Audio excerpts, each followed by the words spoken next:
Hello aspirants, welcome to my channel.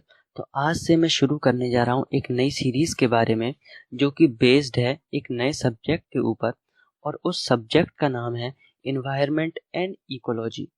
तो सबसे पहला क्वेश्चन तो यही उठता है कि हम इन्वायरमेंट और इकोलॉजी नामक सब्जेक्ट सिविल सर्विसेज की तैयारी के दौरान क्यों पढ़ें। तो ऑफ कोर्स हम मार्क्स के लिए इस सब्जेक्ट को पढ़ते हैं क्योंकि प्री में इससे क्वेश्चन आते हैं, मेंस में इससे क्वेश्चन आते हैं, इसलिए हम इसको पढ़ते हैं। लेकिन इस सब्जेक्ट के पढ़ने के पीछे का हिडन कारण भी है।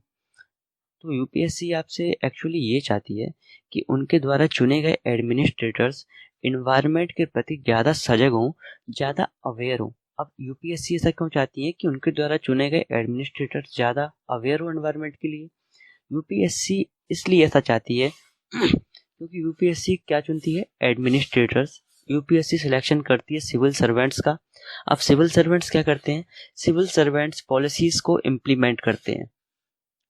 अब पॉलिसीज को इम्प्लीमेंट करते वक्त यूपीएससी ये चाहती है कि उनके जो सिविल सर्वेंट्स हैं वो इन्वायरमेंट का खास ध्यान रखें कि उनकी पॉलिसीज से इन्वायरमेंट को कोई नुकसान नहीं होना चाहिए, इन्वायरमेंट को फ़ायदा होना चाहिए, उनकी पॉलिसीज इन्वायरमेंट या इकोलॉजी फ्रेंडली होनी चाहिए। यानी कि तो यूपीएससी ये चाहती है कि उनके द्वारा चुने गए एडमिनिस्ट्रेटर्स जो जिन पॉलिसीज को इम्प्लीमेंट करें वो इन्वायरमेंट को नुकसान न पहुंचाए। इसीलिए यूपीएससी उन्हीं एडमिनिस्ट्रेटर्स का चयन करती है जो कि इन्वायरमेंट के प्रति ज़्यादा सजग और ज़्यादा अवेयर होते हैं। ठीक है, वैसे तो ये वीडियो केवल इंट्रोडक्शन वीडियो है। इसके अंदर मैं कोई सब्जेक्ट आपसे या फिर कोई टॉपिक आपसे डिस्कस नहीं करूँगा। टॉपिक डिस्कस करना स्टार्ट करूँगा मैं नेक्स्ट वीडियो से। इसमें बस केवल मैं आपको एनालिसिस बताऊंगा कि यूपीएससी कितना स्मार्ट तरीके से खेल रही है स्टूडेंट्स के साथ इस सब्जेक्ट के ऊपर। तो जैसा कि हम जानते हैं यूपीएससी काफ़ी ज़्यादा स्मार्ट अथॉरिटी है। यूपीएससी इन्वायरमेंट और इकोलॉजी नाम के सब्जेक्ट के क्वेश्चंस को वेरिएबल रख रही है ईयर वाइज ईयर। जब भी स्टूडेंट को ऐसा लगता है कि अब ज़्यादा क्वेश्चन आएंगे इन्वायरमेंट और इकोलॉजी से, तभी यूपीएससी उसके नंबर ऑफ क्वेश्चंस को रिड्यूस कर देती है। ठीक है, देखते हैं कैसे कैसे करती है। 2013 में जब यूपीएससी ने प्री का पेपर को इंट्रोड्यूस किया था, तो उस वक्त प्री के पेपर में 30% ऑफ द पेपर यानी कि 30 क्वेश्चंस आउट ऑफ 100 क्वेश्चंस केवल इसी सब्जेक्ट से आए थे। यानी इकोलॉजी और इन्वायरमेंट से 30 क्वेश्चंस आए थे 2013 के अंदर। तो 2014 में इकोलॉजी और इन्वायरमेंट से आए 34 क्वेश्चन, और 2015 में यूपीएससी ने अचानक से सडनली इसके नंबर ऑफ क्वेश्चंस की संख्या को रिड्यूस कर दिया और सीधा 34 से नंबर ऑफ क्वेश्चंस को कर दिया 16।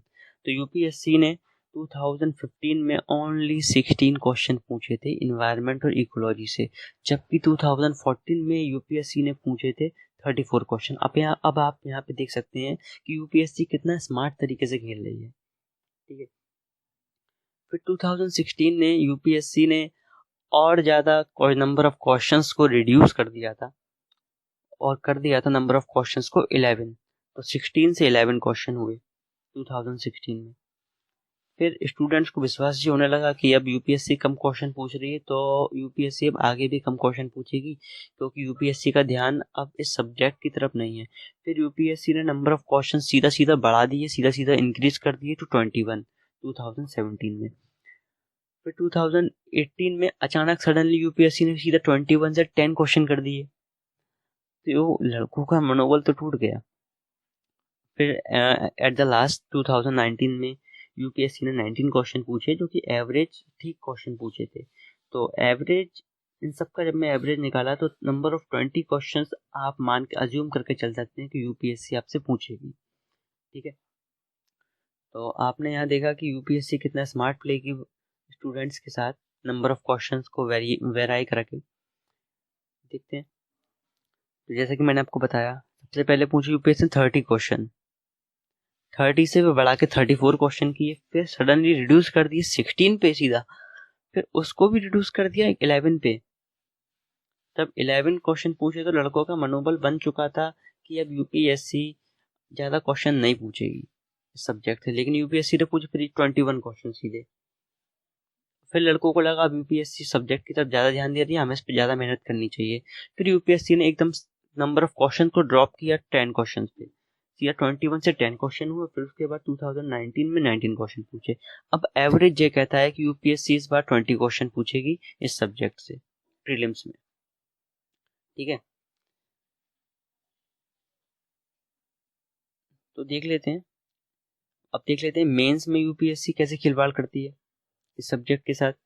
जैसा कि हम जानते हैं इस सब्जेक्ट को जीएस पेपर 3 में रखा गया है, यानी कि जीएस पेपर 3 में रखा गया है मेंस में यूपीएससी के। ठीक है, इस सब्जेक्ट के संग जो सब्जेक्ट रखे गए हैं वो हैं technology, economy, biodiversity and climate. Actually subject को बायोडाइवर्सिटी एंड क्लाइमेट नाम से जाना जाता है, और हम यहाँ पढ़ते हैं एनवायरमेंट और इकोलॉजी के नाम से। ठीक है, disaster management and internal security.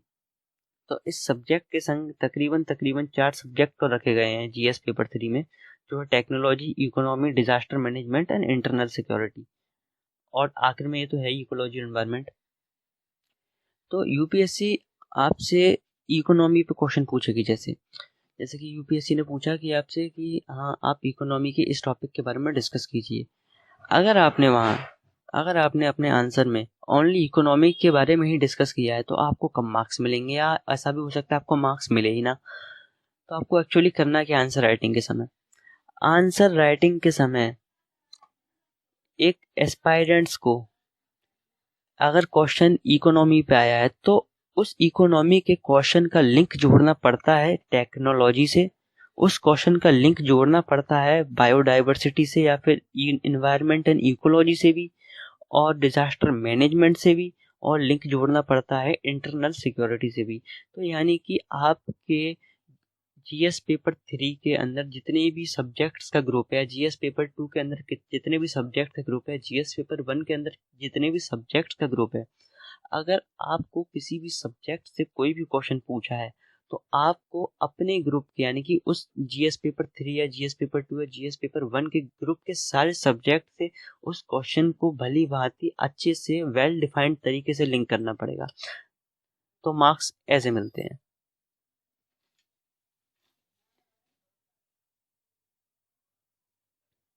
अन्यथा आपको मार्क्स मिलने में काफ़ी दिक्कत हो सकती है यूपीएससी के द्वारा।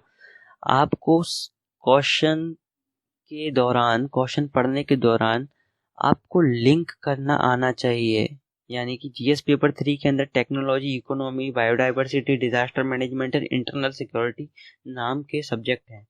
तो अगर आपको इनमें से किसी भी एक टॉपिक या एक सब्जेक्ट पे क्वेश्चन आया तो आपको केवल उसी सब्जेक्ट को डिस्कस नहीं करना है, आपको उस सब्जेक्ट के थ्रू इन सारे सब्जेक्ट को एनालाइज करना है कि इस टॉपिक के थ्रू सारे टेक्नोलॉजी पे, इकोनॉमी पे, डिजास्टर मैनेजमेंट पे, इंटरनल सिक्योरिटी पे क्या फर्क पड़ रहा है, तभी आपको मार्क्स मिलेंगे। आपको मतलब पूछेगा एक के बारे में, लेकिन बताना है सबकी लिंक के बारे में उससे जिसके बारे में पूछा है।